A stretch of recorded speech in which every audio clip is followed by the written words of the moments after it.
In this, our first lecture of the class, we'll begin with an overview of an example of a problem that has lessons for us at the Earth scale and certainly at the United States and local level as well.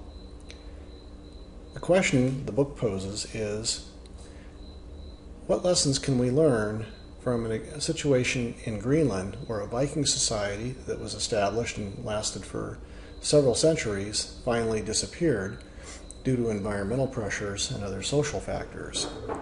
And how can that inform us through that example and caution us in terms of the choices we will make in modern America? To begin, we're going to examine briefly the notion of environmental science as a tool. It's an interdisciplinary topic. It's one that's based on the natural sciences, the atmosphere and climate systems, biological systems, agricultural systems, soils, geology, and so on, the natural environment. Environmental science is also related to two other topics that are outside the realm of science: humanities, in the expression of how human society functions and how people interact, and also the social sciences, or how we can describe, categorize, and perhaps even predict the behaviors of individuals and society, and how that can create implications for the choices we make as consumers, for example, how we live our lives, and the impacts that can have on our environment. So we'll use these three areas of the sciences, humanities, and social sciences as a basis for looking at the question of why the Viking society that was established in Greenland eventually fell apart and collapsed. One of the main tools we have in environmental science is that it uses empirical evidence, or facts, observations. The example shown here of a scientist using a colored tracer to describe and observe how sediment and water is transported in a glacial stream can be measured, can be quantified, and ultimately potentially predicted, although this particular process is a very difficult one from a scientific and modeling perspective. But the key idea here is we are a fact and science and a data-driven system in environmental science to investigate the natural world and the systems of the earth.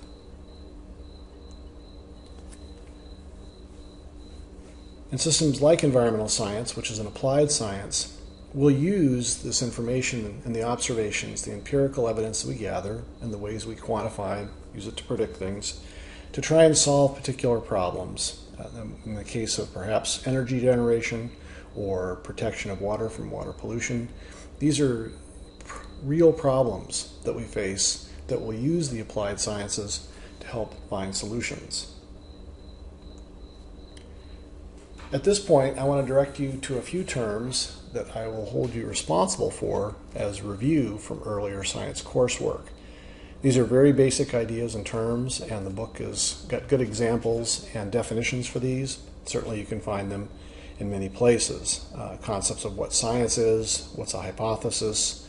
We'll be looking at the scientific method and the process of science throughout this course. What are empirical observations? What's an experiment? And then you should be able to distinguish between a theory and a law in regards to science, not the legal political system and use of that term which is most common to us. So then the question comes, why did the Greenland Viking settlements in the southern tip of Greenland vanish? They persisted for several centuries, being that they were established after initial settlers from Norway traveled across the Northern Atlantic to Iceland and then further on to the southern tip of Greenland. And the fjords and the small bays of Norway that they were accustomed to, they found coastal meadows and plains and areas that were green from the standpoint of supporting living vegetation as opposed to the large, massive ice sheet in the interior of Greenland. And they found places where they could cultivate crops and graze animals. They found limited but some forest materials that they could use. and set about recreating, for the most part, the type of society, the type of food base, and other infrastructures that they were accustomed to in Europe on the southern tip of Greenland, which is, as they found out, a very different environment. And while it's interesting that while they were an ocean-going people and their exploration relied on ocean travel, they did not use seafood as a source of foods for the Greenland settlements. Later in Iceland, after they exhausted resources there and were facing food shortages, they did adopt food resources from the ocean. But they were primarily trying to replicate the Northern European experience in a new place in their attempt to establish and maintain settlements in Greenland. And for some time, this worked. The lifestyle that these settlers had is recorded, for the most part, in middens, which are historic garbage piles that have been preserved in the cold, dry climate and were used commonly throughout all the settlements in Greenland. Thomas McGovern, a faculty and member and researcher from New York, used empirical science, data gathering, observation, categorization of the garbage materials to piece together the diet, the materials used, the consumption of resources in these Greenland settlements. And from this was able to develop some ideas and some potentially clues to why the Viking settlement there in Greenland ultimately failed and their settlement vanished. The general interpretation and consensus at this point is that it was a combination of natural events and the environment there, and also a series of complex human choices that led to the fall and collapse of the Greenland Viking settlements. It was not any one single cause under the current understanding and interpretation. There are several factors, 5 of which correspond to ideas that put forth by biologist Jared Diamond. And at this point, I would strongly recommend to you reading his book called Collapse, and there is, at least I believe, on Netflix and other sources, a short video series of a couple of episodes looking at the collapse examples we have of societies, including the Viking collapse, Easter Island, and other well-known situations where a society that existed for a period of time ultimately disappeared. Jared Diamond identified 5 factors, and these can be exemplified in the Greenland example. First, through studies of ice cores on the Greenland ice sheet, it's been determined that there was a mini ice age, and this has been described in historic times in the European records, that the climate became much colder after the initial settlements were established. It became much more difficult for the Greenland settlers to survive. They were reportedly accustomed to using sod or earth materials to create wall insulation in their dwellings, and it's estimated that many acres could be consumed just for a single structure, and that the sod recovery and growth back would be very slow and could not keep up with it. So the loss of the sod grass cover led to erosion through the exposure of the soil surface, which has been recorded in lake sediments, ponds, and things like that around that area, to where that showed there was accelerated soil erosion going on during this period. But as the climate grew colder, the needs for protecting themselves from the elements in the winters, and the harsh winters, became ever more pressing. They also, the settlers, inflicted a tremendous amount of damage on their own environment that supported them. Their agricultural systems, their use of wood for building, for structures, for fuel, probably for boat building, things like that, things they were accustomed to doing through the Norwegian timber stands and forests surrounding their coastal settlements, were nowhere near as extensive in the Greenland coastal region, and they were very quickly exhausted. bringing in cattle and other goats and other grazing animals overgrazed the soils, led to loss of vegetation, and was another contributing factor to the widespread soil erosion that's been recorded in lake and pond sediments.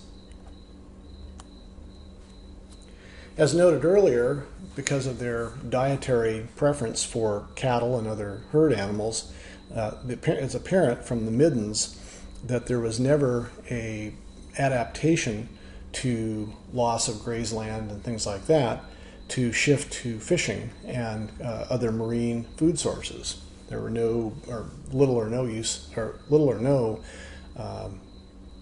bones, fragments, or fish residues that might have been preserved in these middens to show that they were able to adapt to marine food sources as they ended up doing on Iceland.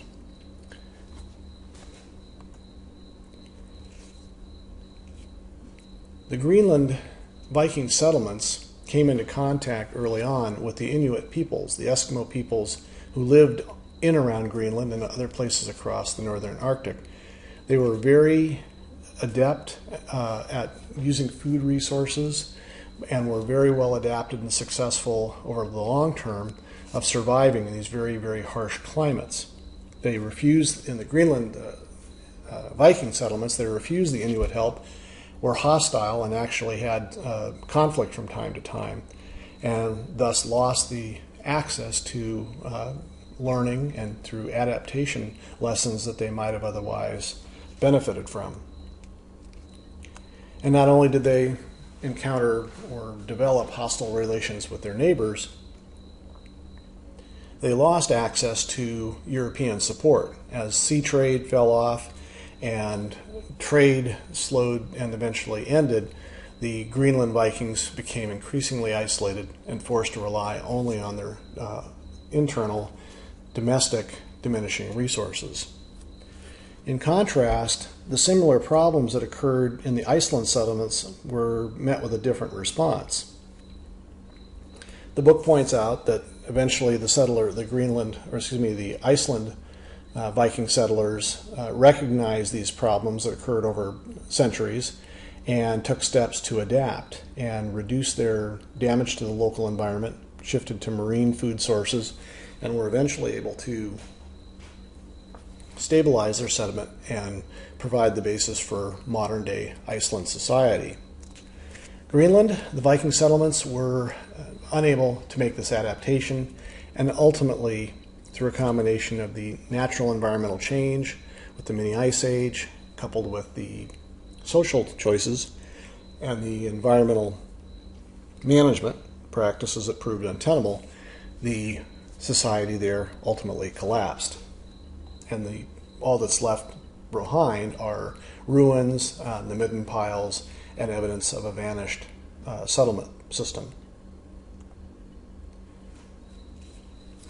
As we close out this first section of lecture, I want you to take a few moments and come back to this through the notes and identify these new terms and concepts that I'm going to treat as being relevant to this course, ones you may or may not have come across before, but that we'll be using as a language to address the environmental problems we face and potential solutions that can be derived through environmental sciences.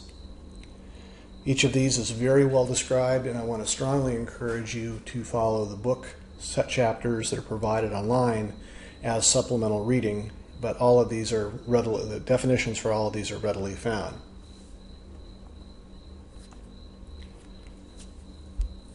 One concept from this that we've talked about in the notion of applied science is that we think of science as a general term, but there is a distinction between the notion of pure science, and that's looking for answers to questions that are typically not well known and that motivated by some form of curiosity.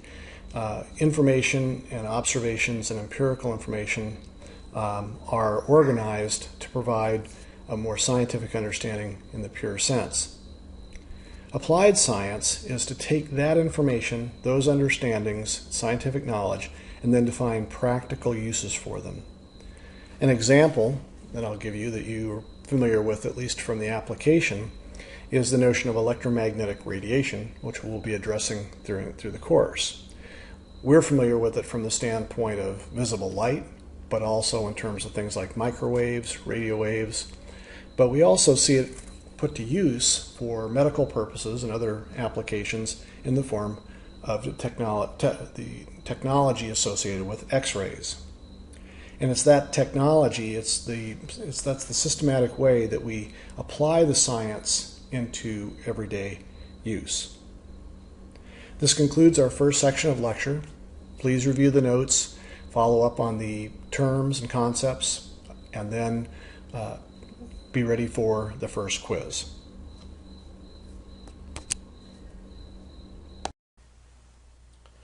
In the second part of our lecture, we're going to start to look at specific problems as examples of the issues we face in modern society dealing with the environment.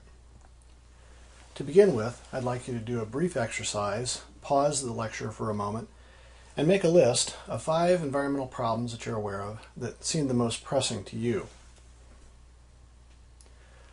When you're done, please resume the lecture. Assuming you've created this list, or at least thought of some problems that you can compare, I'd like you to think about these problems and the issues that they reflect and the resources that they involve, compared with the fate of the Viking settlement in Greenland. Remember, it was food, erosion, inability to deal with neighbors. The problems that the Greenland Vikings faced may be somewhat similar to some of the issues and problems and complications that we face with modern society.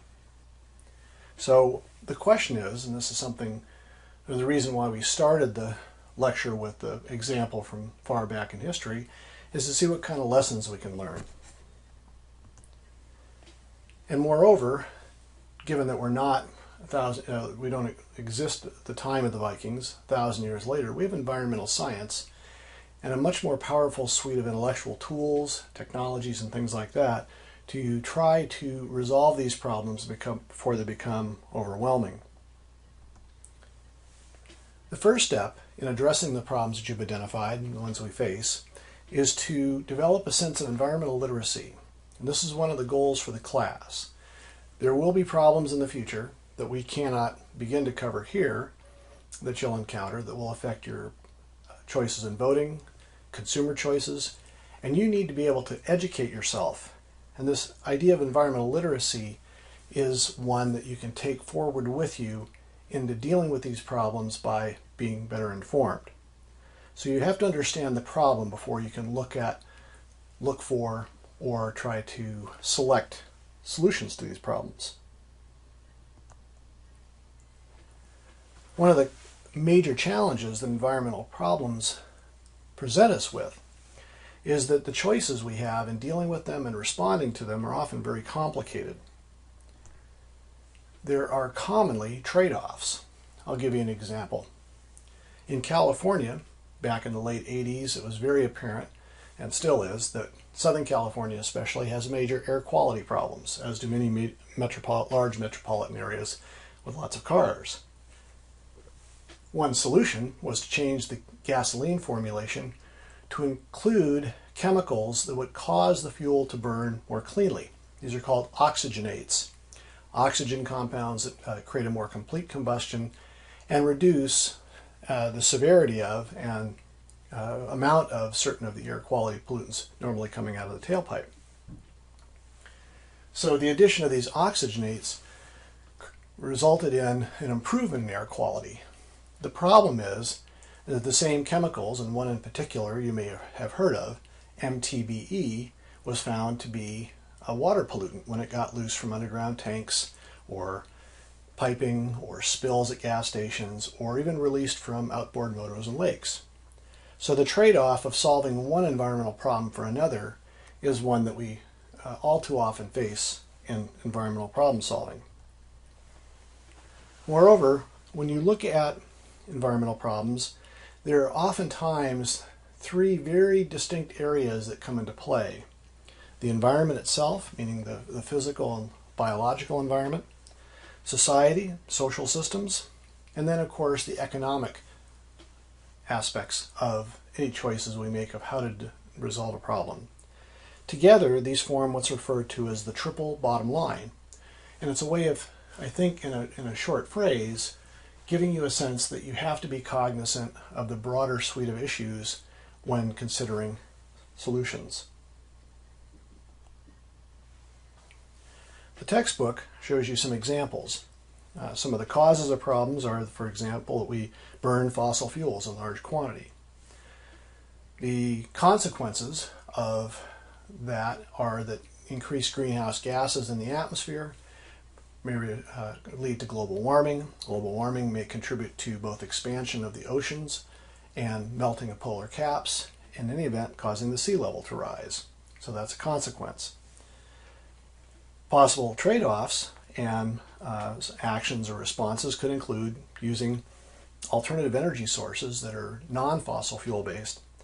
They can be costly up front, and they may be in some cases hard for some people to accept on an aesthetic basis, but they produce less pollution and in the long run may produce the net desired availability of energy at reduced impact. Other examples of problems dealing with deforestation, methane from agriculture, and the effluence of our consumptive society. All of these are other problems that have consequences, and the solutions to these all have fairly complex considerations in determining what alternatives to pursue if we don't want to deal with the consequences of the problem. One thing you need to recognize, and it's both at the one time a rather bold concept but a reality, is that humans have become a major environmental force on the planet. They impact Earth's ecosystems, its climate systems, and are affecting Earth at a global scale unlike any other species that I'm familiar with. The living conditions in human culture are affected, and the outcomes of those societies, especially in terms of waste production and energy consumption, are or may be catastrophic if left to their own current trends. At the root of this, our problems, for the most part, is the fact that the human population has been undergoing very rapid, very large growth over the last few decades and even centuries. We'll be dealing with this more in the third lecture, but the problems we face are tied to the growth over the last, especially the last 400 or 500 years, going from relatively slow growth, but with the advent of modern medicine, and especially the increase in food production through agricultural systems, and the advent of the modern industrial revolution, population has been allowed to grow at essentially an exponential rate. The question is, where will this level off, or will it level off? And currently we're at slightly over 7 billion. The projection of reaching 8 billion is less than a decade away. And then beyond that, there are projections that somewhere between 8, 9, 10, somewhere in that neighborhood, there are various predictions that the Earth's population globally will stabilize at some maximum supported level. There are other alternatives where a war or catastrophic disease or other problems could cause a gradual or rapid or even a catastrophic decline in population. But it's the sheer number of humans on the planet and the lifestyles they lead, the resources they consume, and the pollution they create that lead to virtually all of the environmental problems we face today. Many of the consequences of that population growth can be portrayed in a number of different ways. These are two very simple semi-quantitative predictions from a textbook some years ago that try to describe predictions of what will happen to the standard of living and the state of the world by various metrics. The blue line on the left graph shows the life expectancy is predicted to increase with the advent of antibiotics and certain medical advances. It jumped some, It's still increasing globally with more food and better medicine, but that ultimately, sometime in the next few decades, it'll start to decline back down, presumably due to environmental problems. Likewise, the food per person increased and may start to decrease per person as the growth exceeds our ability to produce more foods. Consumer goods, services per person, likewise, will be peaking soon, and if left unchecked with the population growth we've seen to date, both of these are proposed to decline. When you look at the state of the world, you may be interested to note that the yellow line representing pollution, which has been increasing over time and will increase into the mid-century and then will decrease. Well, the reason is because if you notice the industrial output in the very light blue, the resources and the food production and things like that will decline, and there'll simply be less activity of humans that can produce pollution. So it's a grim reason, but even the pollution output is proposed to drop over the course of the century. These are based on current conditions with no change in the way we do things. They are not by any means a reliable prediction, but just one scenario or set of scenarios. In thinking about the population of the Earth as to where that line may level off, a useful concept that we'll explore in the later lecture is the idea of carrying capacity. How many people can survive in a given area indefinitely over time? That's what carrying capacity is. So it's the maximum number of people that can survive. The Earth has a finite carrying capacity for humans. Coupled with that, there is the question of what availability of oil, as an example of a fossil fuel, can we expect in the future. The two charts on this slide show you a first graph that went from the 1930s through around the time of the turn of the century and after the next 50 years, that the world and non-Persian Gulf world oil production will peak sometime if it hasn't already. These predictions, the Hubbert curve, were made back in the 50s by an oil company expert, not an environmental or other activist type person, but simply a set of investigations, calculations, and predictions were made that actually proved very accurate for the peak production of U.S. domestic oil that would be in the 1970s, and it actually occurred around 1977. And likewise, Hubbert predicted that world production would likewise peak. So peak production, if it's occurred or about to occur, has to be considered in contrast with consumption.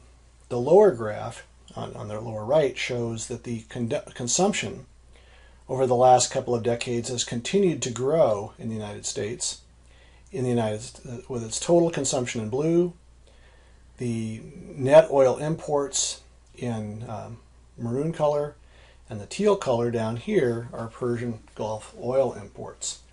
But as you'll notice that we import a tremendous percentage of our current oil consumption.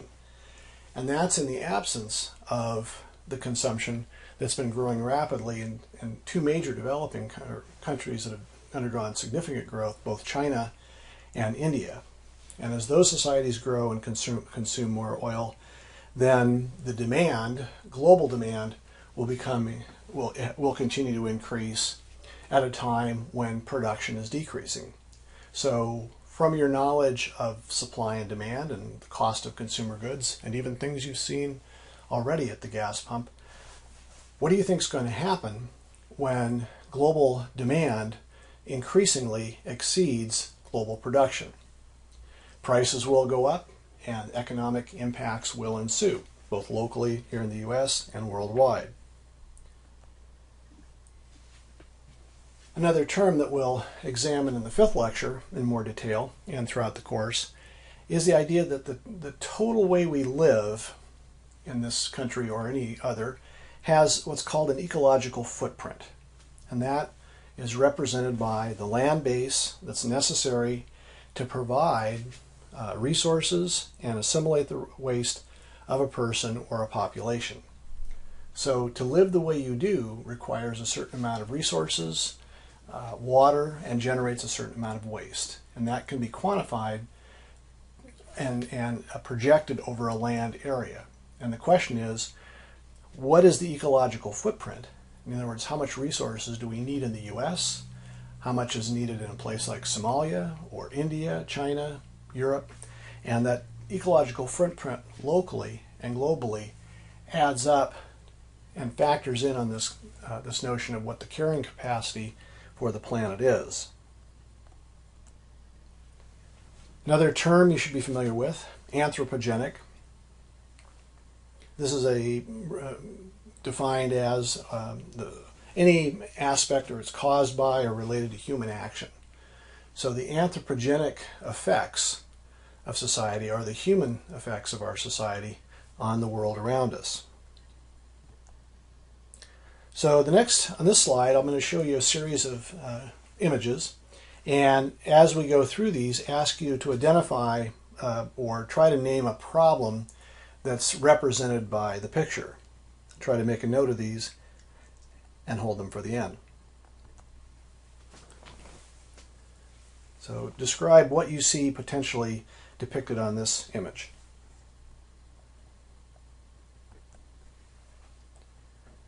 This picture the second picture could actually be in the Bay Area and shows construction on hillsides.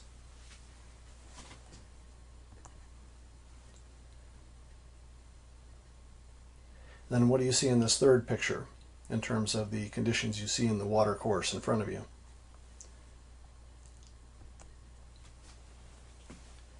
This is a land surface.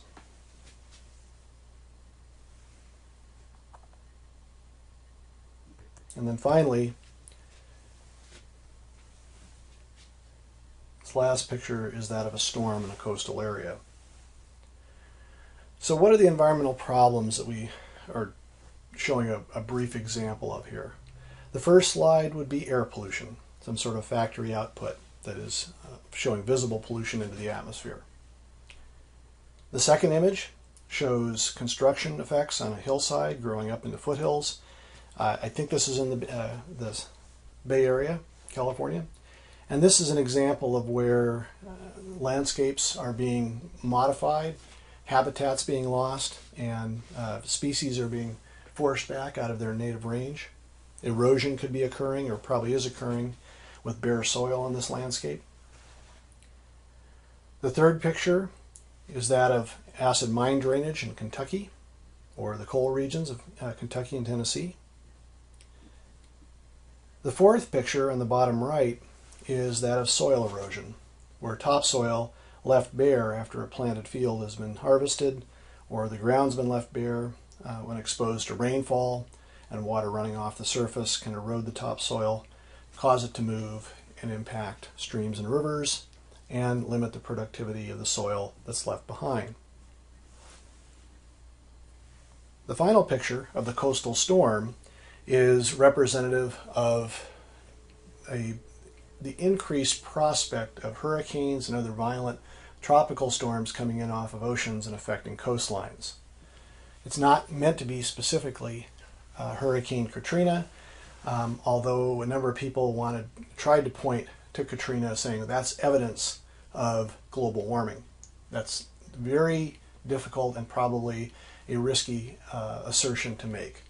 The climate system is complex, but it is clear that global warming will lead to warmer ocean temperatures, and warmer ocean temperatures can increase the energy available for tropical storms, and tropical storms can become higher energy events and turn to hurricanes and have increased impact on coastal areas. But direct cause and effect on specific events to date is not necessarily well established.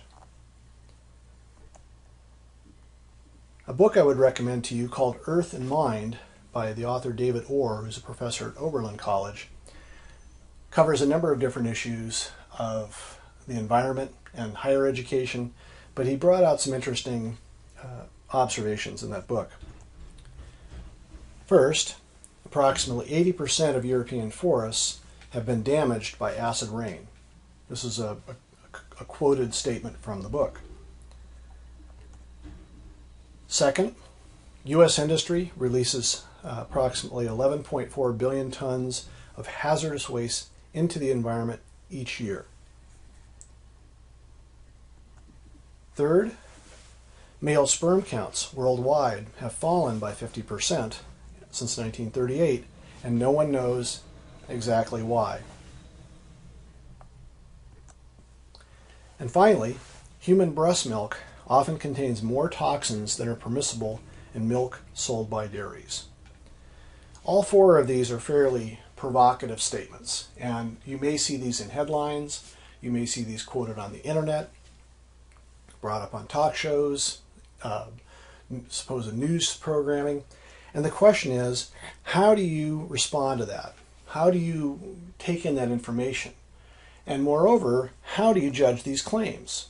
Are these correct? Can you find object evidence or data to verify the truthfulness of each of these claims? Certainly, with satellite measurements and on-the-ground measurements, you could look at the change that's occurred in European forests.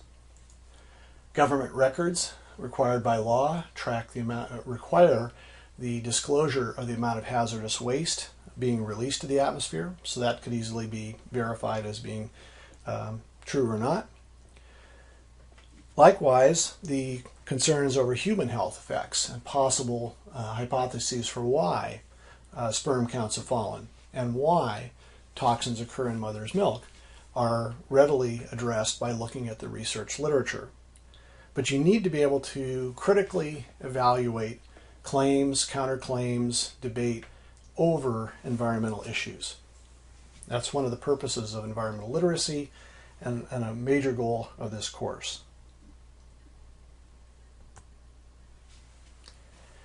In the large picture, and a caution with this, is that the UN's assessment of the Earth's ecosystem is that the Earth's ability to sustain future generations is imperiled. We are clearly, with the number and magnitude of problems we face, at a situation where the long-term viability of that population growth and maintenance of even current populations is seriously at risk. And we have to look at the causes, the consequences, and alternatives to dealing with these problems. This ends the third part of our lecture. You should continue on with, the second part, you should continue on with the third part of the lecture.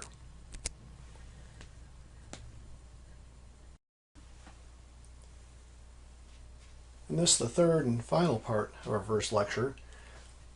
We're going to start to look at solutions, options, and the choices we face in the future dealing with some of the environmental problems we've already addressed and others that are still to come.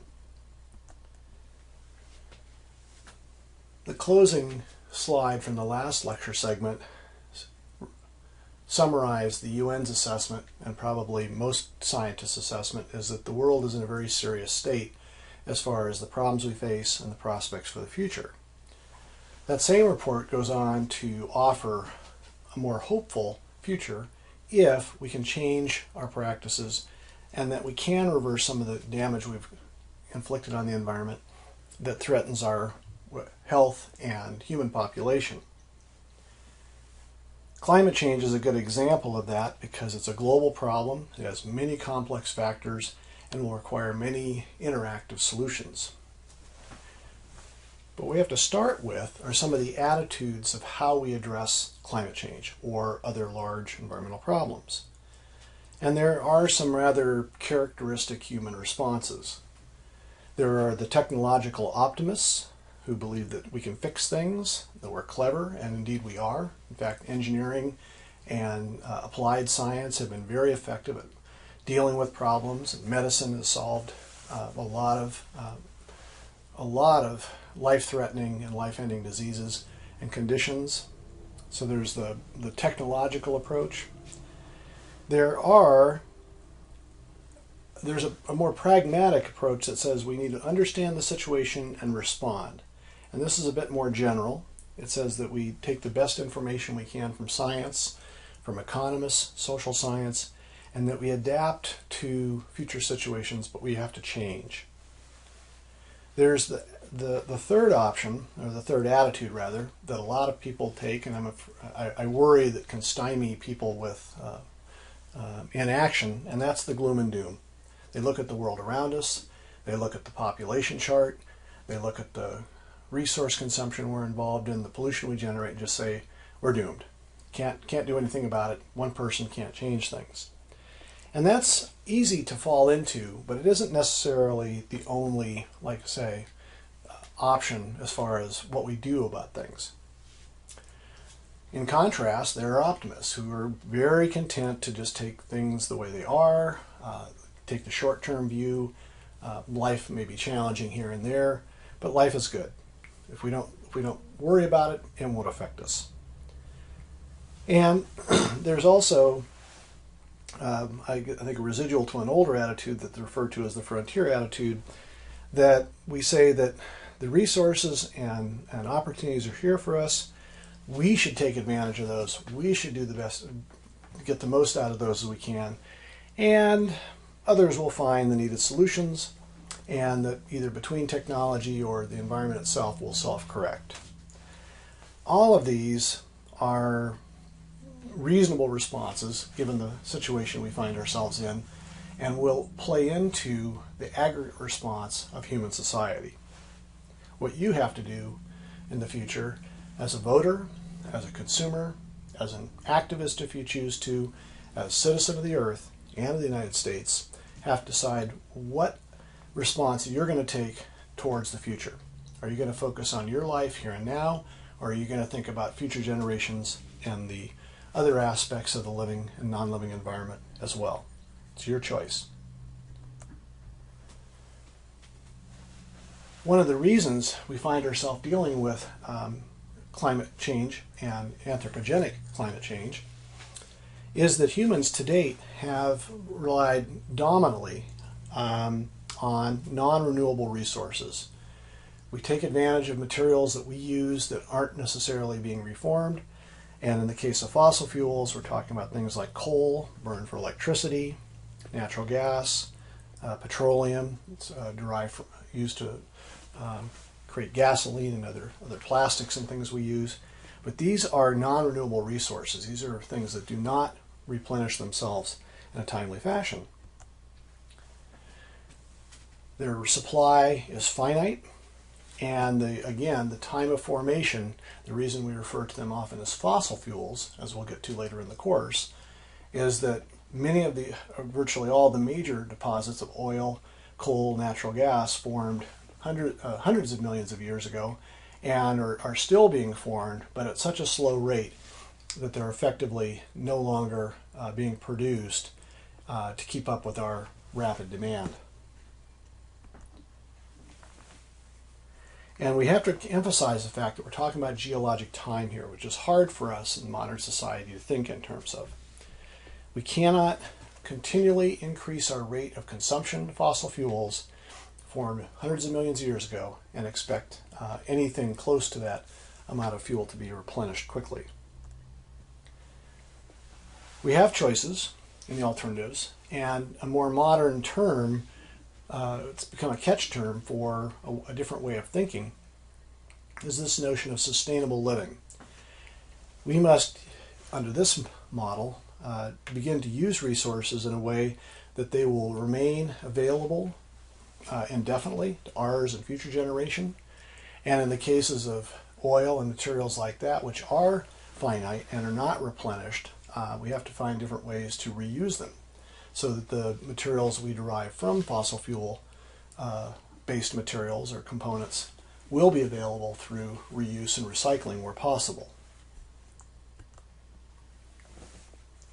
If we elect to become a more sustainable society, we have to be based on an ecosystem and one that uses predominantly renewable forms of energy, whether it be wind, solar, wave action, or ocean thermal.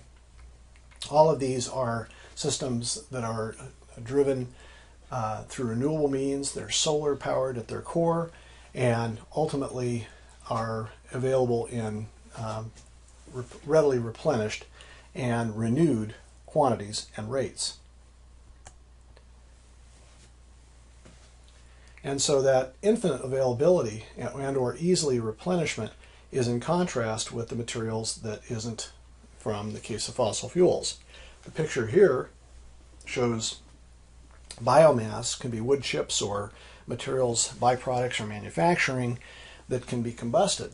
Now, biomass is replenished on a regular basis by natural ecosystems, and if the air emissions aren't a problem, it's generated on an annual basis rather than a geologic time basis. It's also important that we think about the fact that human society and the ecosystem that it is based on has to be rooted in biodiversity.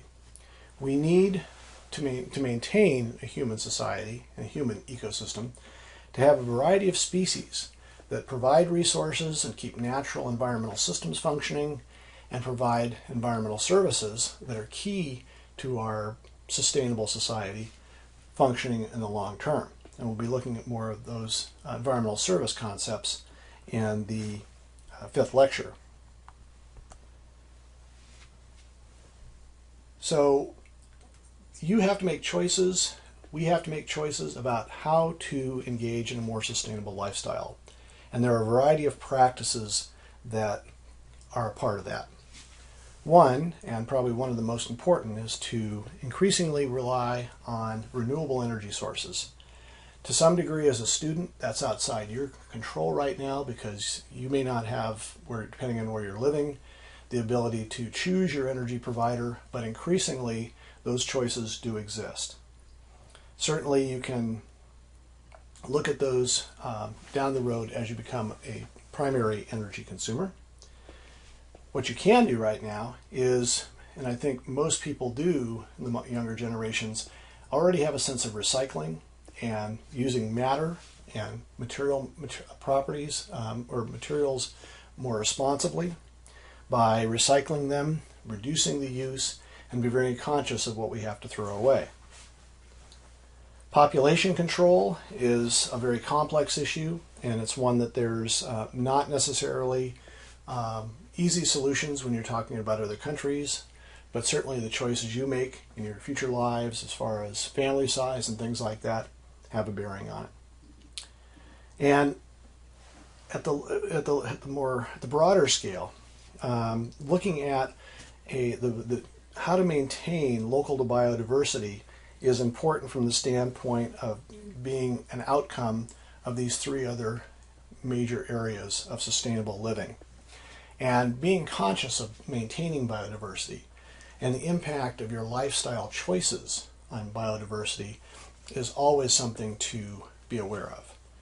If you're fond of chocolate or coffee or any food product that comes from, say, a tropical or international source, how is that food product being produced?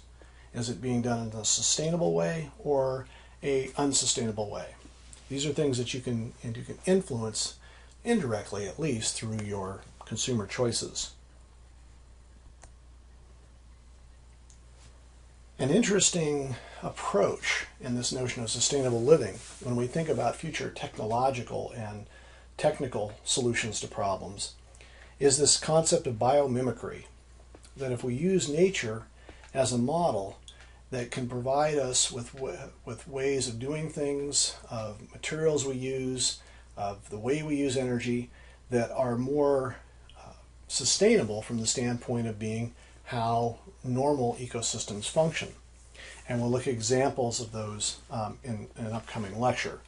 But this notion of using natural processes to inform how we live and how the materials we use function is a very useful one, and I think will become increasingly so in the future. There are some other issues, though, that we have to be aware of from the standpoint of the current attitudes and the current way our society functions that have problems for taking on a more sustainable lifestyle. The concept of social traps is one, and these are short-term viewpoints, attitudes, and looking for benefits in the here and now, but that don't necessarily help society and may harm society and the natural world in the long term. A great example of this, and one that's been around for quite a few decades now, is this notion of the tragedy of the commons. The idea being that you can have a resource, and in this early example, the commons were a set of grounds in early colonial times where people could graze cattle or other herd animals on land that belonged to the community as a whole, and were able to take advantage of the grass resource without having to own the land. The problem is that one landowner would add one more cow, maybe beyond their initial allotment, and another would add one more, and eventually the addition of cows was such that the total resource of the commons became diminished. And so the point where the grass can no longer sustain the herd, then the whole community suffered by loss of the grazing resource and the support for cattle. So short-term gain and short-term near space benefits, things that just benefit the individual or yourself, without taking into account the larger costs and consequences of those benefits, are a form of social trap. Another example that has to do not so much time or space, it's the notion of time. When you harvest fish at a certain rate, if you're not paying attention to how readily those fish regenerate, it's possible you can maximize your short-term profit, but you can readily overfish the grounds to the point where the fish resource is no longer sustainable. Another notion is what's called a sliding reinforcer, and this is one where in the application of pesticides it's most effective. If you keep using it, the pest population over not 1 year but over multiple years, the successive generations can become resistant to the pesticide and no longer function, and then large pesticide resistant populations will result and ultimately may have much greater impact on crops and agricultural production than before the introduction of pesticides. This is why any type of pesticide is typically cycled over a period of time and not necessarily used exclusively such that resistant populations can form. An alternative to this is to look at natural and biological controls that aren't chemical and don't create the potential for chemical resistance. But these are examples. In the case of the pesticide, it's how to maximize your short-term agricultural yield without looking in the future and seeing what the consequences of the agricultural practices might entail. The book points out, and I think it should be intuitive, that some of the best ways to try to avoid this are through education. Most folks, I hope, will take a longer-term view if they're educated and able to think about the long-term consequences of their actions and choices. There will always be individuals who will take a me first and a short-term view and refuse to care about the consequences of their actions and their practices, but as an optimist, I believe that those people are in the minority, and that educating the population at large and the world at large provides our best chance to minimize these social traps and to keep more of a commons-oriented attitude. And the book projects this as well, that when the consequences are known, and people will take the time to examine the trade-offs, that they will decide whether the short-term benefits and the long-term trade-offs are in check. Are you willing to diminish your children's generation of choices and living conditions to benefit yourself? I think in many cases people will refuse to do that. Another issue that we probably can understand, if we don't like to think about, is the fact that we have a great deal of wealth inequality in this world, and that 20% of the world's population controls about 80% of the world's resources, and that the economic value associated with those resources and the gain from them is not nearly equitably distributed.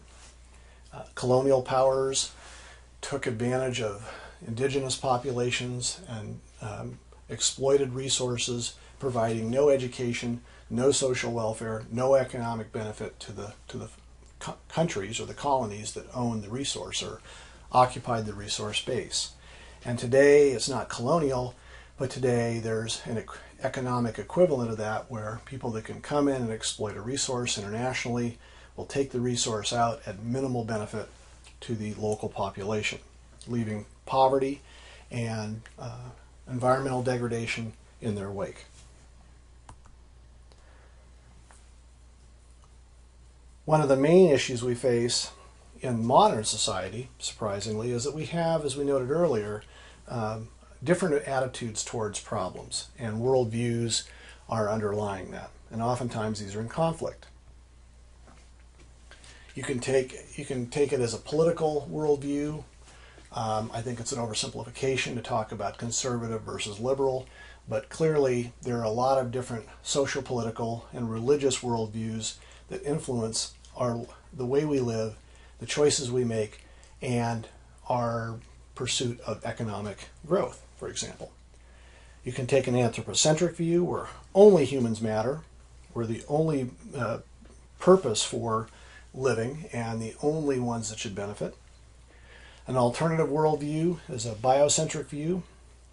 The humans and the other species can live side by side, and that you can take a parochial view that those animal species should be protected. And then there is a more modern, what's referred to as an ecocentric view, which says that the ecosystem, both the living and the non-living systems, are important and have value. And these include not only humans and all other species, but also non-biological physical systems as well. All of these have a role in environmental decision making and have contributions, but a balanced look at what these are and being aware of worldviews is important as you deal with people with whom you may agree or disagree. The book projects that, and I think it's fair, that an ecocentric view is important from the standpoint of valuing both living and non-living systems, and I think provides the best basis for making choices that will not diminish any of the parts of the environment unnecessarily, or certainly without thinking about them.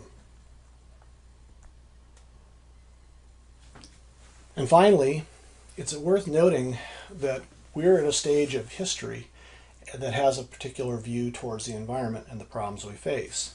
And that if you look back over time, there have been a number of periods in the United States history that the environmental history itself is rather unique and groundbreaking for the world at large. In the earliest stages of this country, it was simple survival. If you had enough to eat, you would make it through that first winter coming off the boat from Europe.